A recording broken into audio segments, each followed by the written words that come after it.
जरा सोचिए, एक आदमी जो हर दिन अपनी घड़ी से लड़ाई करता है। सुबह अलार्म की कर्कश आवाज के साथ उसकी आंखें खुलती हैं। सबसे पहले उसका हाथ फोन तक जाता है। चमकती स्क्रीन पर अनगिनत notification, emails, meeting reminders, social media की अंतहीन फीड। वो बिस्तर छोड़कर जल्दी जल्दी तैयार होता है, क्योंकि उसे हर हाल में समय पर ऑफिस पहुंचना है। रास्ते में ट्रैफिक की चिल्लपों, ऑफिस पहुंचते ही डेडलाइंस का पहाड़, और फिर दिन भर का वही उबाऊ रूटीन। दिन खत्म होते होते वो इतना थक चुका होता है कि घर पहुंचते ही बिस्तर पर गिर जाता है। लेकिन जैसे ही वो सोने की कोशिश करता है, दिमाग में सैकड़ों सवाल उठने लगते हैं। क्या जिंदगी बस इसी दौड़ भाग के लिए है? मैं इतनी मेहनत क्यों कर रहा हूं अगर इसका कोई सुकून नहीं? क्या आप भी अर्जुन की तरह महसूस करते हैं? क्या आपको भी लगता है कि जिंदगी जैसे फिसल रही है और आप इसे संभाल नहीं पा रहे? आज की कहानी में हम एक ऐसे रहस्य से पर्दा उठाएंगे जो आपकी जिंदगी बदल सकता है। इसमें एक अद्भुत किताब का जिक्र भी है जो आपको सिखाएगी कि कैसे डिजिटल दुनिया का सही इस्तेमाल करें और अपनी जिंदगी को दोबारा कंट्रोल में लाएं। कहानी की शुरुआत। अर्जुन, जो एक मल्टीनेशनल कंपनी में काम करता था, उसकी जिंदगी बाहर से बहुत सफल लगती थी। अच्छी नौकरी, बड़ा घर और हर लग्जरी चीज।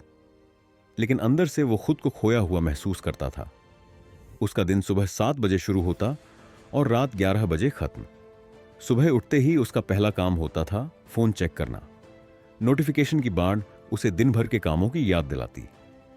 ब्रेकफास्ट करते करते ईमेल्स चेक करना, ऑफिस जाते वक्त सोशल मीडिया पर स्क्रॉल करना और ऑफिस पहुंचकर मीटिंग्स में समय बिताना, यही उसकी दिनचर्या बन चुकी थी।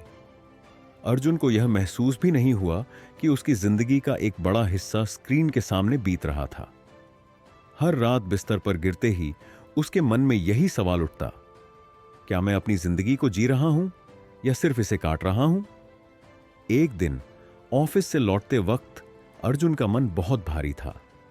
रास्ते में उसकी नजर एक पुरानी लाइब्रेरी पर पड़ी। कुछ सोचकर उसने अपनी कार रोकी और अंदर चला गया। वहां एक किताब पर उसकी नजर पड़ी। किताब का नाम था डिजिटल मिनिमलिज्म। किताब का संदेश। अर्जुन ने घर पहुंचकर उस किताब को पढ़ना शुरू किया। किताब में पहले ही पन्ने पर लिखा था, आज की डिजिटल दुनिया आपको बंधक बना रही है।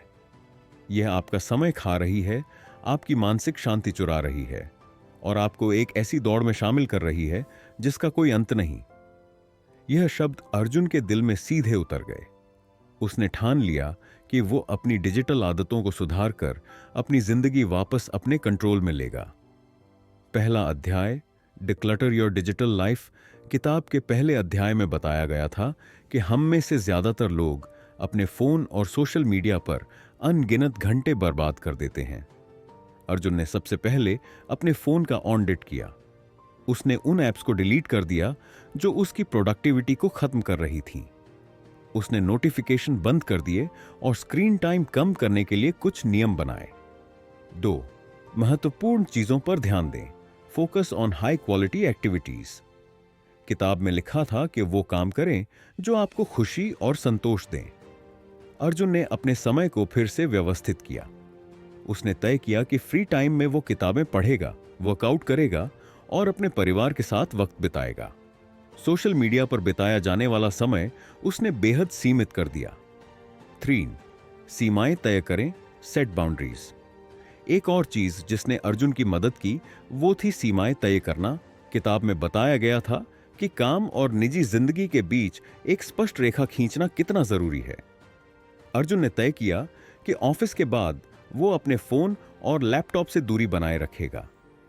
कहानी का मोड़। धीरे धीरे अर्जुन ने अपनी जिंदगी में बदलाव महसूस किया। उसकी सुबहें अब शांत और सुकून भरी होती थीं। वो दिन भर ज्यादा प्रोडक्टिव महसूस करता था और रात को चैन की नींद सोता था। अर्जुन ने महसूस किया कि टेक्नोलॉजी हमारी दुश्मन नहीं है, लेकिन अगर इसे सही तरीके से इस्तेमाल न किया जाए तो ये हमारी सबसे बड़ी परेशानी बन सकती है। Call to action. दोस्तों, अगर आप भी अर्जुन की तरह अपनी जिंदगी को बेमतलब की दौड़ में बर्बाद कर रहे हैं तो अब वक्त आ गया है इसे बदलने का।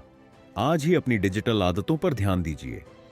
सबसे पहले अपने फोन का ऑडिट कीजिए और ये तय कीजिए कि कौन से ऐप्स और आदतें आपको फायदा पहुंचा रही हैं और कौन सी आपका समय बर्बाद कर रही है।